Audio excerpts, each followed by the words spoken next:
The No Nonsense Roundtable. It's a weekly show broadcast on Rochester, New York's 50,000-watt iHeart radio station, News Radio Wham 1180. The host, Dom Geneva, interviews guests from all walks of life, all with amazing stories to tell. What you are about to hear is a recording of a previous broadcast with limited commercials. Now, here's host, Dom Geneva. Well, welcome everybody to another edition of your No Nonsense Roundtable. I'm Dom Geneva, your host, every Saturday, 10 o'clock, right here, and all the previous shows. I used to say old shows, but that sounds really terrible, Tony. All the previous shows are on NoNonsenseRoundtable.com. And I am so delighted to have this gentleman in my studio today because he has been involved in the radio business for, 127 years? Is that what? Something like that? Feels like it sometimes. Actually, next year will be my 50th anniversary. God bless professionally, and yeah, if you count college, even more. But I don't count college. And you probably recognize the voice, and the voice is Tony Infantino. Yeah. How are you? Yeah. You come with your own cheering section.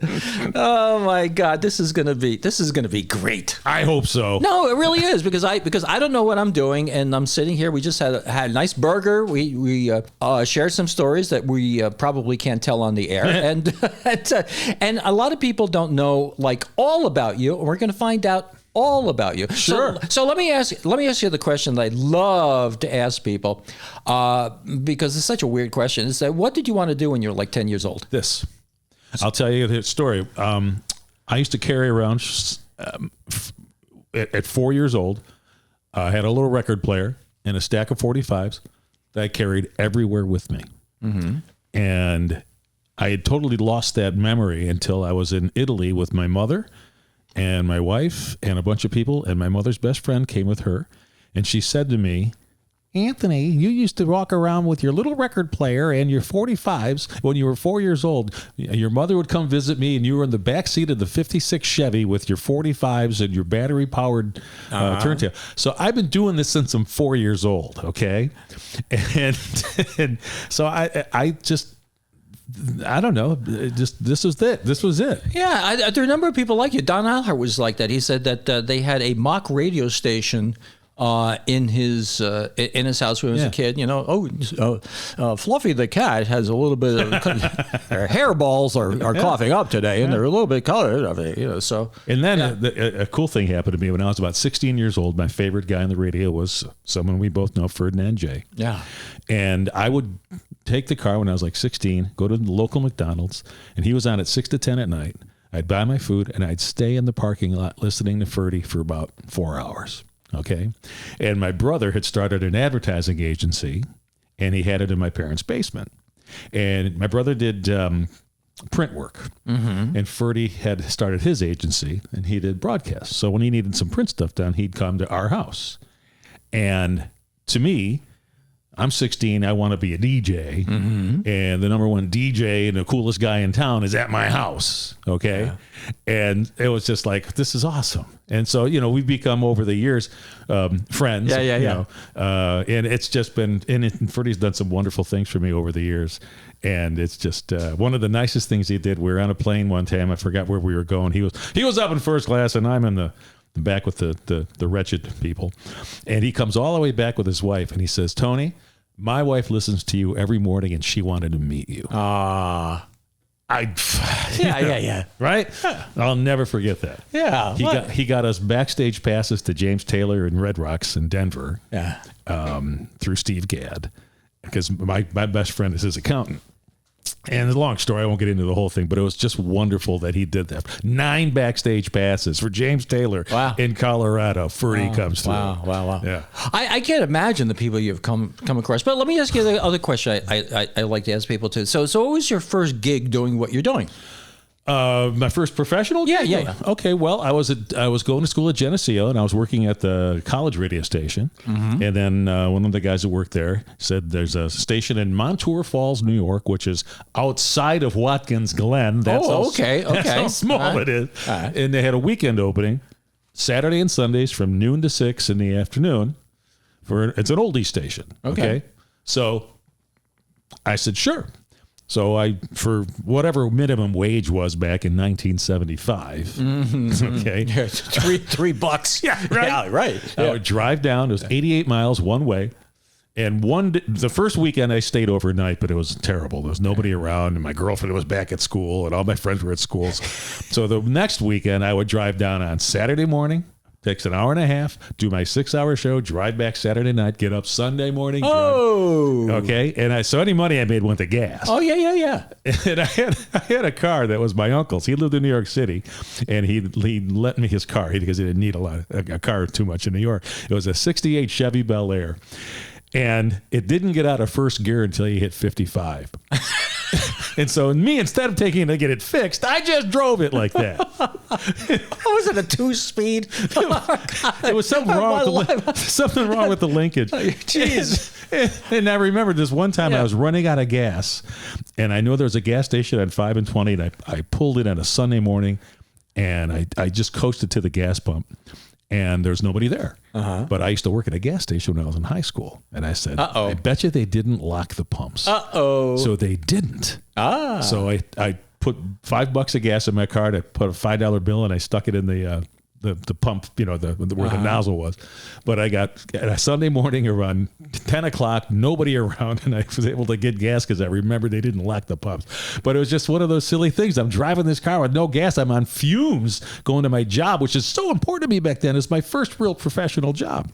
I thought you were going to confess that you stole the gas. No. Very. No, I left a $5 bill. $5 bill. Crumpled up. Back then, that used to get you like 30 gallons. Oh, God, I know. Gas was like 30 cents a gallon. It was great. It was great. Well, you look back there in that day that, so many things have changed. One of the things that we were talking about before the show is about disc jockeys back then and how much influence they had. And pretty much everything. Famous and Jack... Smiling Jack was telling me one day, he says, he'd go to a bar and people, yes, Jack, and stuff like that. So you've experienced that, right? Of course. With Jack especially. Now, I one of my proudest moments, parts of my career, is because I, of course, followed Jack. He was another mentor of mine, Jack and Ferdy. And when he bought WVOR, my goal was to take over for him when he came off the air. Oh, really? And I did. He hired me to do the morning show after Gary Smith was doing it for a while. And Gary's show was very mellow, very, middle of the road. And Jack was on it with him, but then they moved me in, and that made me feel terrific because that was my goal. I wanted to take Jack's spot on the air. And it was great because he was really helpful and just, he said, make it your show, do your thing, do your show. And it was great to be able to talk to him about stuff. What do you do in this situation and that type of thing. The thing that surprises me sometimes is that you have somebody who really wanted to do what you're doing at a very young age. But I mean, you didn't have this voice when you were 5 years old. How important is the voice? The voice is important, but I always said if you have something to say, they'll find the place for you. Okay, so you have to have something to say, whether it's cute, funny, serious, important, intelligent, goofy. You have to have something to say. If you have something to say, they'll find a place for it. Well, and the thing that amazes me is how you can get. Now, I was station manager of my radio station in college and whatever, and I couldn't. Trying to be a disc jockey, I couldn't think of stuff to say. I would just run out of stuff after like 10 minutes. I don't know how you do it. I don't either, to be honest with you. Is it like talking to yourself, or do you plan this ahead of time? I mean, how are you engaging that? You look at Lonsberry on. What do you see on 16 hours a day or something like that? You can never. I don't know. I can't explain it. I just I read a lot. Okay. And you have it's like there's a sports guy, I forget his name though, but he says his line is have a take and don't suck. Okay. And so you have a take on something. Wow, there's words to live by. Yeah. That's right. Pretty much don't suck. That's right. And you know what doesn't suck? A commercial break. There you go. Which we're going to have right now. We'll see you right after this break. This is Dom from my friends at Jack Greco Furniture. You drive your car, you live with your furniture. That's why Nita and I buy our furniture locally from Jack Greco. Hey, lots of old name furniture manufacturers switch to mass production, producing their furniture who knows where. Why settle for that? Jack has quality pieces made by true craftsmen, and if you need a custom piece, Jack can do that for you too. The season's upon us. Jack has quality outdoor furniture you won't find anywhere else. Go to jackgreco.com. This is Dom for my friend Jim Shelley and his Fanatics Pub and Blue Stage in Lyman, New York. Like I say, a short scoot down 390 to exit 10, make a left at the light. A couple of miles down the road, there's Fanatics Pub and Blue Stage. You can see their nightly shows by going to fanaticspub.com, but this time of the year, his patio is open for free entertainment 3 to 6 on weekends. Go! It's a great place. Well, welcome back. We're talking to Tony Infantino. Everybody knows him from the radio and his long career, 50 years, he says. 50 years. 50 years, he says. Yeah, so it has to be ups and downs. Now, a couple of things I want to talk about. Compels questions, ups and downs in the radio business, but also people that you've seen and known. And if you have some really nasty stories about some really horrible people, people love that. You know, we could always do a Reggie Jackson story together. Nah, that's all right. Reggie Jackson. But tell me about some horrible person you. Or some great person. Let's do great. No, I don't. No, let's do hard. No, I don't like negative. Okay. It's funny because a couple of things. I got a good Tom Clancy story, the author. Ooh. And a nice little Billy Martin story for you. And it's a good Billy Martin. It's a good Billy Martin. Wow. story. Okay. This is unusual. Let's go. Let's go there. So Tom Clancy, we'll start with him. He had, he's all the books that he had, and all the movies that were made out of his books. And, Red October, and I can't remember all of them, but I read pretty much all of them. And I am one of these people who loves history, and I love reading about the different ways we've won wars and fought wars and things like that. And his whole story is basically, all of his books are about things like that. So I knew a lot about what he was talking about. And he was doing the radio tour of, selling one of his books. And this is the time where, I don't know if you remember this, but he got in trouble because he put his name on a book that his students wrote. Oh. Okay. And it was a big thing in the publishing business, and it was an embarrassment for him. So the pre-caller, before we get to talk to him, a woman, comes on first, and her name is Pam, and she says, and she's in tears. Mm-hmm. And she says, Tony, Mr. Clancy's, just ask real good questions. Okay. Because I know the deal. He was talking to a bunch of guys on the radio, a bunch of jocks on the radio, who most of them, they don't have a clue about this guy. Yeah. Okay. Right. And they're just probably a bunch of shock jocks or some, hey, it's the morning zoo, that type of thing. And there's no brains there. Okay. So I know he's frustrated. So I also know that he was just in the news because he put his name on a book that his students basically wrote. And so the first question I asked him, I said, so Tom, tell me, did you write this book or did your kids do it? He starts laughing, and I knew I had him. He goes, no, I wrote this one. Yeah. And so then we had a great conversation. We talked about, it was a book about terror and this like that, and the weapons that are using and things that we didn't know existed yet, but he knew. And he says, I got friends at the CIA and all of that stuff. So, we got into the conversation. And at the end of it, I said to him, now he was part owner of the Baltimore Orioles at the time. I said, you got to get yourself a ball team. He goes, I got a ball team. I got the Orioles. I said, no, that's not. I said, it's not a ball team. I said, you got to get a team like the Yankees. I mean, come on, right? And I busted his chops like that. But he had fun with that, and it was great. Little while, we hang up, and the thing went well. 5 minutes later, the phone rings, and a woman says to me, she goes, Mr. Clancy really enjoyed the interview. Oh. That made me feel great. Yeah, because you were genuine. Exactly. Well, the thing is, you have this Italian quality of insulting somebody, and they like it. Yeah. I mean, that's what we do. We more of us from the New York City area know how to do this. But that's what you do. Yeah. Billy Martin's story. Press Radio Club. Okay, he came in and he's one of the speakers for the Press Radio Club, and after we all went upstairs to the top of the plaza and the big hotel suite, we had and everybody's having a good time, and he's talking to some people, and I'm just kind of laying back because I don't want to interrupt, and he looks over at me a couple of times, and I'm just after he gets away from them, he walks over to me, puts his hand out, says, "Hi, I'm Billy Martin," and shakes my hand.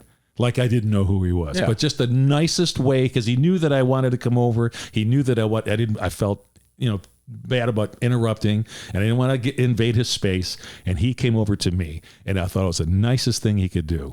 And then Ken Kaiser, I don't know that name. He was an umpire in the American. Oh yeah. Okay. Yeah, I remember him. Yeah. He took a photo, and I have it on my phone. He took a photo that night. So I really appreciate Billy for that, because he didn't have to come over to me. He didn't have to acknowledge me, but he looked over a couple times and saw that I wanted to say something. Do you ever wonder what it was about you that made him do that? Maybe you look like you were suicidal or something. I mean, like you really needed a friend, or I just think he was. That's very sweet. Yeah, very sweet. It's a very nice thing that he did. I thought, and then when he passed away, I was that's so bad. He had a rough life. Alcohol is a killer, and he was an alcoholic, and. Yeah, he had a rather rough childhood and whatever. Yeah. And the thing is that he did have a lot of talent. I mean, my Lord, he really did. But that whole day with the Bronx Zoo and everything. So you are a Yankee fan. Yep. Yes. Good. Better or worse. Lately, it's been worse. Well, that's what you get. But baseball, our family loved baseball because we could bond with our girls with a baseball, whatever it was. It was the Red Wings or a professional team. So. Tell me some of the challenging things about doing what you do. Now, one of the things that like we were talking about before is being continually able to engage and entertain people. What's the secret to that? Boy, I wish I knew. You just have a talent for it. I mean, some days I wake up and I go, I have nothing. I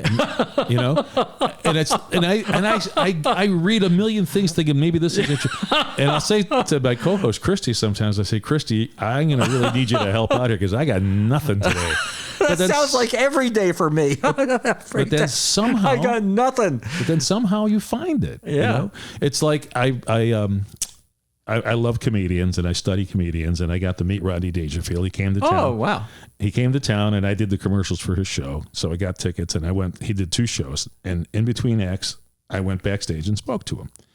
And he did the exact same show, word for word. Okay. In both shows.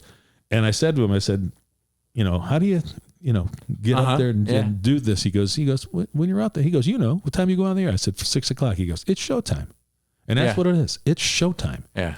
And no matter what's going on in your life, it's showtime. Yep. When my father was dying of a mesothelioma, it took 9 months for him to pass. And on the way to work, I would cry all the way to work, get to work, and it was 3.5 hours of forgetting about that and having fun with people, and I'd cry all the way home. Mm-hmm. And it was just, it's showtime. And it takes things like that. It takes your mind off of your life, and you realize you just go do this. It's just do it, So. Yeah. And I guess anybody who performs is like, and the show must go on, I guess is a trite statement, but it is. Yeah, I mean, like somebody said years ago, Johnny Carson wasn't happy all the time. No, God, he was miserable. Yeah. Talk about a miserable person. He was supposed to be a little bit miserable too. I'm sure he was. So tell me about some of the other people that you've met. You've come across a lot of people in your time. Well, have we got time for my Greg Lake story? It's about 5 minutes. After the break, we do. We got about 2 minutes. 2 minutes now. So give me a 2-minute story. You can talk about me if you want. I'll tell you a nice Art Garfunkel story. Oh, there you go. Had an interview set up with him at exactly 10 o'clock on the day, and I called right at 10 o'clock. And he answers the phone, and he says, "My goodness, you're right on time." Didn't even say hello. I said, I'm not a perfectionist, but I understand that you and Paul were perfectionists. And we got into a little bit about that. And I said, I understand it. And like the song The Boxer, you would take the breaths out of, when you took a breath to breathe, sing the next line, you would cut the breaths out. And he said, well, Paul did that. I didn't have anything to do with that because he was a perfectionist. I said, tell me about Paul. This is when they were having issues with each other. Yeah. A couple of years ago. I said, so what's going on with you and Paul? Why is he... I said, if you don't want to talk about it, you don't have to. He goes, what else you got? I said, fine. Yeah. And I was a big Art Garfunkel fan. I knew some songs that were not hits that he did because I love his music. And he was impressed that someone knew some of these lesser songs that were on album cuts of his. And that's a nice way to when you can connect with an artist like that. and a deeper level, they appreciate you more. They open up more. That is a good direction for us to pick up after this news break, because I'm going to come back and ask you for some professional advice. Good luck. Okay. Right after this news break, we'll be, back after the news break. And now here's co-founder of the Rascals, inductee of the Rock and Roll Hall of Fame, and Rochester guy Gene Cornish to say a word about his favorite team. The Red Wings rock. I've been a fan since I was a kid. In my bedroom hearing the cheers from Silver Stadium. Memories I will never forget. Here's what's happening this week. The Wings are home July 4th, 5th, and 6th. Celebrate the 4th of July with a huge fireworks show. Friday, meet the Superstars and Bruce the Bat Dog with fireworks. Saturday features an RPO concert, fireworks, and a flag giveaway. For tickets, visit redwingsbaseball.com.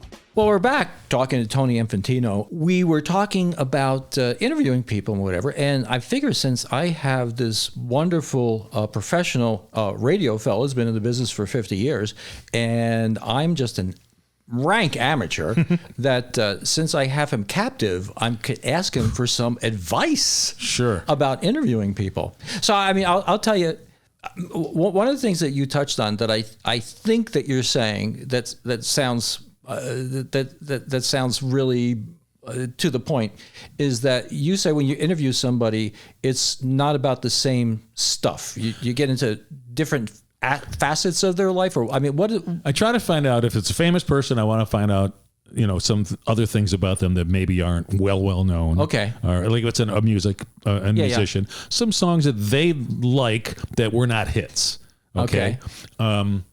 If it's, an actor, I try to, to find out where they came from. Okay. How did you become so famous, so big? Where did you, did your parents have money? Are you a Nepo babe? Or are you just a kid that was, and look into that. But basically I don't do interviews. I have conversations. Yeah. And it's just, I have some questions I'll ask, but a lot of it's just reacting to what that person says back to me. And if I want to get to a specific point, that's a specific question. But a lot of it is just, I try to just get it going back and forth and moving the conversation along. A lot of times I'm expected to try to, if you watch any of the late night guys, when they sit down with people, they're always looking, and I'm always looking for the humorous angle. Okay. The whole interview doesn't have to be funny, but if I can get one little chuckle out of them, okay. Yeah. It loosens them up. Yeah. And I'm proud. Two things. I made Phyllis Diller laugh. Remember Phyllis Diller? Oh, yeah. Ha, ha, ha. I made her do one of those, okay, because whatever I said, and it was real. Oh, there's a story for you. Okay. And then Chris Matthews used to work at MSNBC. Yeah. One of the things he always did when he was surprised, he'd go, ha! And I got one of them out of him, okay? And that made me feel real good. So, just try to. Did you ever do an interview and you got like 2 minutes into it and you went, where am I going with this? I can't recall, but I probably have. But you block the bad ones out. No, but that has to do with your talent too. I mean, the thing is that the ability to engage and entertain people, even if the other side of the other side of the mic, the other microphone is dead. Well, it's got to be something that's a talent you got to develop, right? I'll give you an example. Sebastian Maniscalco. Comedian. You don't know who he is? No. Oh, hilarious Italian comedian. Really? Okay. He comes to town once a year. Really? He's been in a bunch of movies. He's great. Okay. Very funny guy. But the first time I interviewed him, he didn't get it. You got to perform. Yeah. Okay. You got to do a bit. Yeah. Seinfeld got it. I talked to Seinfeld before his TV show was on. Okay. He let me record his whole 2-hour shtick at a comedy club here. And then the next morning he came on the air and did the socks getting lost in the dryer on the phone for me.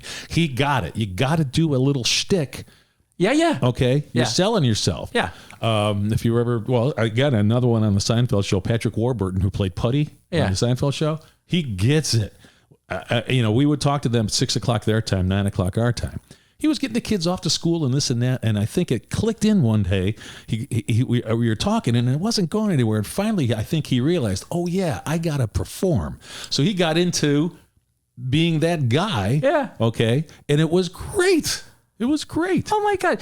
Talking to you, it's every once in a while, I've done maybe three 300, 330 shows. Every once in a while, you find somebody, and I start digging. It's like I find this little vein of gold, and you start digging and digging and digging and digging. There's a lot there. Phyllis Diller, tell me the story. I mean, it's more than just, oh, hi, Phyllis Diller. Right. There's a story there. Tell me the story. I don't remember too much about it, to be honest. I don't know why. But how did you? Well, I'll give you a better example. Okay, go ahead. This is what I mean. I keep digging, and you keep on giving me gold. Go ahead. Keep on going. Julia Childs. Yeah, okay. Don't forget the liver. Right. Yeah, right. Well, she was coming to town for something, and we had her on the air recording the conversation with her.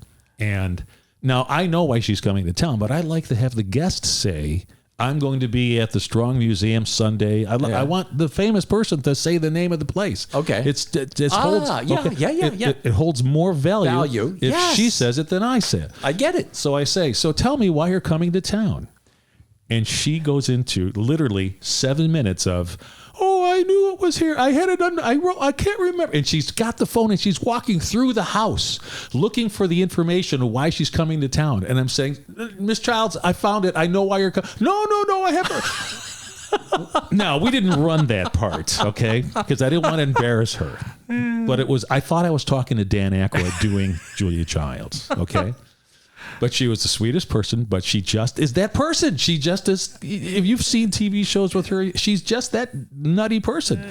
But, I felt for a moment like I was talking to Dan Aykroyd. It was really, really funny, but she was sweet. So these interviews that you do, I mean, mainly people that are coming here, or you reach out to people. How do these people reach you? Is it some agency or something, or the company itself? How do you get? It's an agency that they have.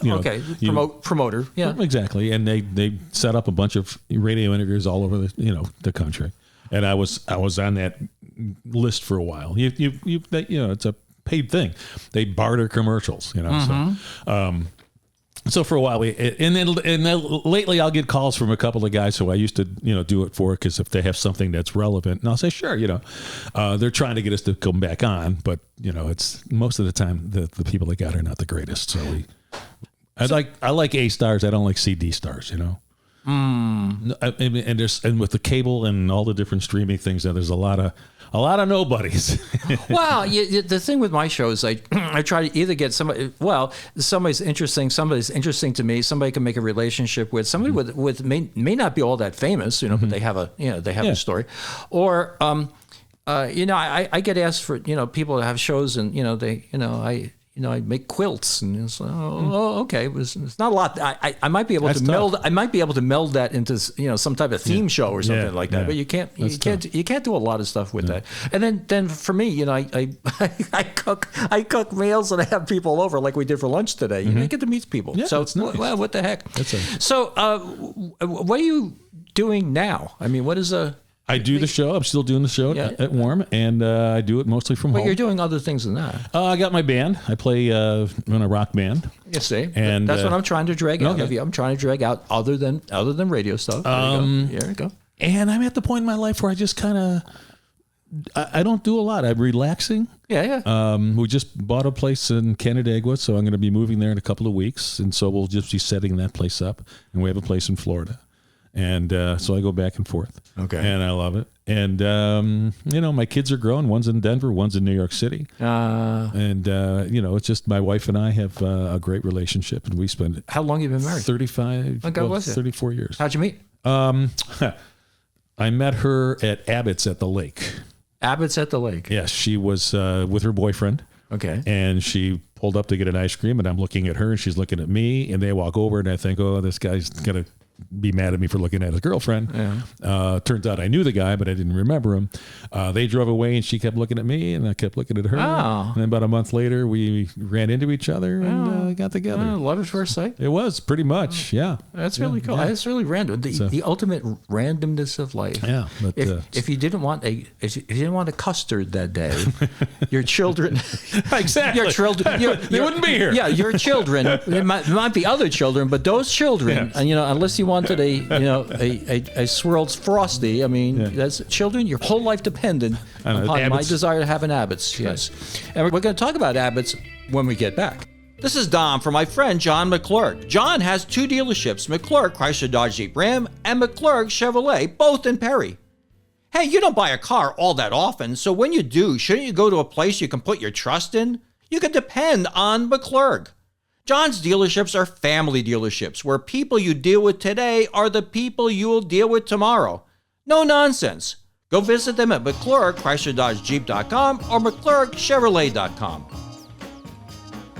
This portion of the show is brought to you by Martinizing Dry Cleaners in Fairport. During COVID days, I discovered a dry cleaner that would pick up and deliver. I discovered Martinizing in Fairport. I later discovered that the owner, Todd, was an ex-corporate employee who went on to start his own business just like I did, and his customer service is beyond compare. Google rating, 4.9 with 143 reviews, 4.9. Call 425-4242 or martinizing.com/Fairport. Well, welcome back. We're talking to Tony Infantino and famous radio guy, as everybody knows. And we were talking about Abbott's. And so this brings me to a show, a guest that I haven't aired yet. And I tried to make a little bit of a light statement here and see how much of a Rochester guy he was. And so I asked him two questions. So Abbott's or Savoia? Well, either one. You know, I mean, I like Abbott's ice cream, but I like Savoia for the cookies. Well, at least you know what it is. Yeah, okay. Yeah. And how about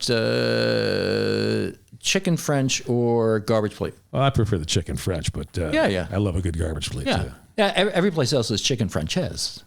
Oh, you know, it's chicken French. Okay. You know, it's like, well, why is Charlotte? I mean, right, exactly. I mean, really, what do we do? It's like Avon, and whatever it is. Chile, Chile, Lima, the same thing. So, so you have a Greg Lake story. Somebody said, yes. Talking about a lake. All right. Greg Lake, I used to... Emerson, Lake and Palmer. Yes. I was the MC for many years, like 16, 17 years for the Adam Walsh Gala every year. And Greg had a song that he had out about a 12-year-old girl who was murdered in Syracuse. And he wrote a song about it. Mm-hmm. So the people at Adam Walsh wanted me to get in touch with him to bring him to play at their event, because I always have entertainment. So I called our friend Bruce Pilato, and he got Greg on the phone. And one thing led to another. It was going to be one song, and then a little while later, they called back, and I'm talking to his management, and they said, no, he'd like to do a few songs. Okay, great. A little while later, calls back, Greg would like to do a whole set. Can you get a band? Mm-hmm. So Bruce got a band, and they were terrific, and they did a whole set. It was fantastic. So Greg and I become friends, friendly. And he comes to town, and he lived here for about 6 months, recording an album. And over the few years, we got to know each other a little bit. It was really wonderful, right? Well, one of my friends I grew up with remember the TV show Solid Gold? Mm-hmm. She was a Solid Gold dancer. She lived down the street from me. She ended up, after the show was off the air, she moved to Italy. And she married a guy in Rome. And he's a jewelry maker. And he loves Emerson, Lake and Palmer. Mm.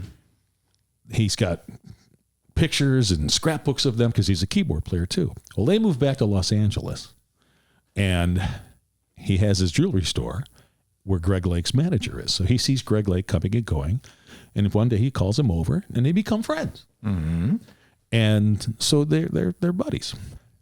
So his name is Gabriel. Gabriel and Deborah come to my house one Christmas. They were back in Rochester, and I said to Gabe, so I hear you're friends with Greg Lake. He goes, yeah. I said, let's give him a call. So I call Greg up, and he's not there. I leave a message. Mm-hmm. We go out to dinner. We come home, and the babysitter, who is Bruce Pilato's son, says, Greg Lake said to call him no matter what time you get in. Because Gabe had left a message. Okay. Say, Greg, it's a Gabe. I don't know you know Tony. So I like it. Greg answers the phone, or I answer the phone. Greg doesn't say hello. He just says to me, do you effing believe that I live in London, Gabe is from Rome, you're from Rochester, yet we all know each other? And I thought that was the best small world story ever. Yeah. You know, how does that happen? Yeah. And he was a sweet guy. When he passed away, I was heartbroken. He had pancreatic cancer, died a couple years ago. And I mean, I was in his house that he rented here in Penfield, with his big 40-channel recordings, board, and he's playing his stuff for me as close as I'm sitting to you, playing on his guitar. And I'm a frustrated musician, and he's one of the best guitar players ever in the history of guitar, and he's playing me his stuff. And I'm like, I can't believe this. Yeah. And then when they rehearsed, Emerson, Lake and Palmer was touring, they rehearsed at the RIT Theater for the Deaf. I was the only guy in the audience. And I'll never forget this as long as I live. They're up there playing, and Greg's looking at me, and he just gives me a little wink, like a big brother wink. And I was like, are you kidding me? How cool! How cool! Yeah, is that? it was like just awesome. Yeah. The thing is that every once in a while your path crosses with somebody you never expected. How would you know? Yeah, right. How would you know? Yeah. So, is there anything that you've wanted to do that you haven't done yet? Well, I kind of got to be a rock star for about 10 or 15 years. I traveled with the band Nick and the Nice Guys back in the 80s. Okay. It started out as a local band, and then we started getting gigs all over the country. So every weekend we were in a different city. Okay. And it was fantastic because we played for Super Bowl parties for the NFL. Okay. We played for the Olympics for Sports Illustrated and Time Life. And I got the slow dance with Mary Lou Retton. We all these huge, that's cool. All these huge stars. The more I talk to you, the more I dig up. I mean, this is we have to do 2 shows. Okay, yeah. So how did you get to? I mean, look, no, you can't let that one go. Okay. We don't have that much time left. I mean, I know. how do you get to dance with Mary Lou Retton? Well, we were playing a gig at the Banff Springs Hotel for Sports Illustrated. And she was one of the guests, along with Steve Garvey and all of their clients. Like they had the CEO of Time Life, the CEO of IBM, ESPN. I mean, all these huge Lee Jeans. And then they had a bunch of, when we did the football parties, they always had famous football guys, retired guys there. And then, of course, they had Olympians and things like that at the Olympic parties. And like Steve Garvey was there. I mean, I got pictures with all the Gail Sayers, I've got pictures, Ray Nitschke, all these guys who would be at our gigs. And it was just so much fun. They're just regular people, but they're fun to be around. And we would do all these gigs it was just the greatest thing. So it was like, I got a taste of rock stardom, Yeah. And I'll never forget it. It was good. We got the first Super Bowl gig about a week before the Super Bowl happened. We were playing a prom at Bishop Kearney, and some people from the NFL came down to listen to us because they were looking for a band to play for their client party. What year was this? 1986. Oh, geez. So we get the gig, and I happened to be on vacation with my first wife in the Virgin Islands. It took me 11 flights to get to New Orleans. Oh, geez. For Super Bowl 20, and I left my poor wife in the Virgin Islands. Amazing that she's my ex-wife. But so go figure. Right. So I'm talking to the people before the gig. Hey, is there any tickets to the game? And they go, oh no, that's kind of tight. Can't do it. Well, we got done with our last song. This guy runs up to me with 8 tickets. Wow. He goes, here's tickets. We got to talk about next year. So we just kept doing the party. Cool. Yeah. So we did those. We did a bunch of those, and they still do things like that now. I left the band around 1990 when I met my current wife. My lifetime wife. I said, this band already destroyed one marriage. Let's not make it do 2. Now, can you read music? No, not at all. Well, not at all. Well, Paul McCartney could. Right. John and Paul don't read it. The thing from talking to you, like I said, I keep on digging. I keep on getting more. You have this Forrest Gump thing going. It's like you happen to be at the right place at the right time. Exactly. And you're just meeting all these people and who. It was a Forrest Gump thing. I mean, we were just, I got pictures and memories and just crazy. Ever think of writing a book? I thought about it, but I thought, who's going to care? I don't know. Meeting all these people, you got story after story. Yeah. I mean, if you just did story after story after story, that's enough. I don't know. Sounds like a lot of work now. Well, it's better just to have the memories. And you know what? It's a good thing. It's a good thing to share these memories on the No Nonsense Roundtable. Do you have a website or a thing? I don't. You don't have a website? You want to buy one? No, not really. I have a Facebook page, and I hardly ever post. You could be the happiest and least motivated person I've interviewed in a while. I said this to someone just the other day. I said, I wish I was hungrier. When I was younger, I'm almost 70 years old. So when I was young, I would work 20-hour days. Yeah. It wasn't work to me. I would do my radio show. I gotcha. And then I had a little ad agency, so I'd write music and jingles and produce copy and go meet clients. I was working literally 20-hour days for many, many years. And then, radio, I decided I'll stay with radio because I was going to think maybe going to advertising. and I just love it. And, now I do my show, and that's about it. I think I've, done as much as I can do without killing myself, and that's enough, Yeah, you get to a point where I guess Maslow said you're self-actualized, you're all you can be. So with that, we are having a show about to be put in the wrapper. You have any last words for? No, just I want to do this until they drag me out. I told I said, I'm not going to leave on my own accord. You're going to have to get rid of me. Like Trump. Yeah, something common with Trump. Yeah. Oh God. Okay, well, thanks for being here, and everybody. Next week, same time, same place. It's the No Nonsense Roundtable. Thanks for listening. Tune in every Saturday from 10 to 11 on News Radio Wham 1180. Don't forget to like and subscribe, and we'll make more.